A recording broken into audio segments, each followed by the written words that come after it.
Friends তোমরা সবাই কেমন আছো? আশা করি তোমরা সবাই অনেক অনেক ভালো আছো। তো চলো, বাইরে সকাল দিয়ে প্রচণ্ড বৃষ্টি হচ্ছে, ঘুম দিয়ে উঠে দেখছি প্রচণ্ড বৃষ্টি হচ্ছে। তো চলো, তো ভাবলাম যে একটুখানি বাজারে গিয়ে ইলিশ মাছ নিয়ে আসি। তো অনেকদিন ইলিশ ভাপা খাওয়া হয় না, এবার খাওয়া হয়নি। তো চলো, ওই জন্য অনেক রকমভাবে করে খেয়েছি আজকে। তো ভিডিওটা তোমাদের সাথে শেয়ার করব। তো চলো কিভাবে করি সেটাই তোমাদের সাথে আজকে শেয়ার করব। তো এই যে ইলিশ মাছ নিয়ে এসেছি, মাছটাকে ধুয়ে পরিষ্কার করে নিয়েছি। এখন আমি মশলাগুলো বেটে নিয়ে তারপর এগুলো সমস্তটা সুন্দর করে মাখাবো। চলো দেখতে থাকো। এই যে এখানে নিয়েছি মাছ ভাপাটা করার জন্য। এখানে আছে কটা হচ্ছে কালো সর্ষে, আর আছে পোস্ত কিছুটা, আর এখানে আছে কটা কাঁচা লঙ্কা, আর এখানে আছে অল্প একদমই 2-4টে জিরে আছে। দিয়ে চলো এগুলোকে এখন বেটে নিই সব একসাথে। আমি কিন্তু শিলনোড়াতেই বেটে নিই, আমি মিক্সিতে খুব কমই মশলা করি। তো চলো এটাকে বেটে নিই, তারপরে একসাথে মিক্স করে নেব।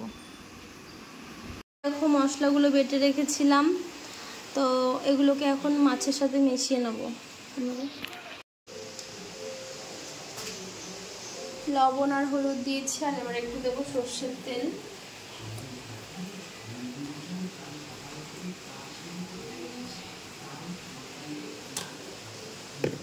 তেল দিয়ে এবার মেখে নেব মাছগুলোকে।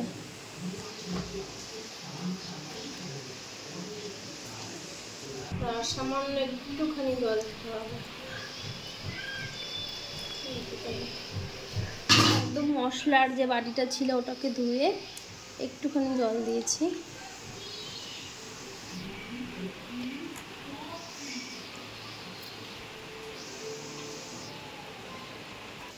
তো চলো, এই দেখো মাখিয়ে নিয়েছি পুরোটা, সব কিছু মাখানো হয়ে গেছে। দিয়ে এখন হচ্ছে এটাকে ঢেকে,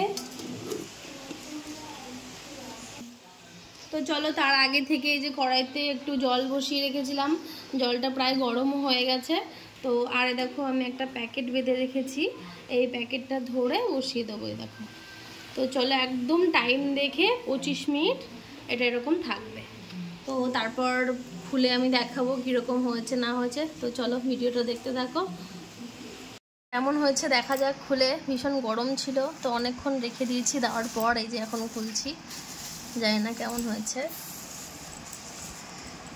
খুললাম। হ্যাঁ, ইনশাল্লাহ এখনো গরম আছে। তো এই দেখো আমার ইলিশ ভাপা। তো কেমন হয়েছে জানি না, খেলেই বুঝতে পারবো কেমন হয়েছে। তো আর একটা জিনিসও করেছি, কচুর শাক। ইলিশ মাছ করলেই মাছের মাথা দিয়ে আমি কচুর শাকটা করি। তো চলো ভিডিওটা কেমন লাগলো প্লিজ একটু কমেন্ট করে জানিও। আর স্মেলটা কিন্তু জাস্ট অসাধারণ বেরোচ্ছে খাওয়ার সময়। তো চলো ভিডিওটা তাহলে এখানেই শেষ করছি, দেখা হচ্ছে নেক্সট ভিডিওতে। টাটা।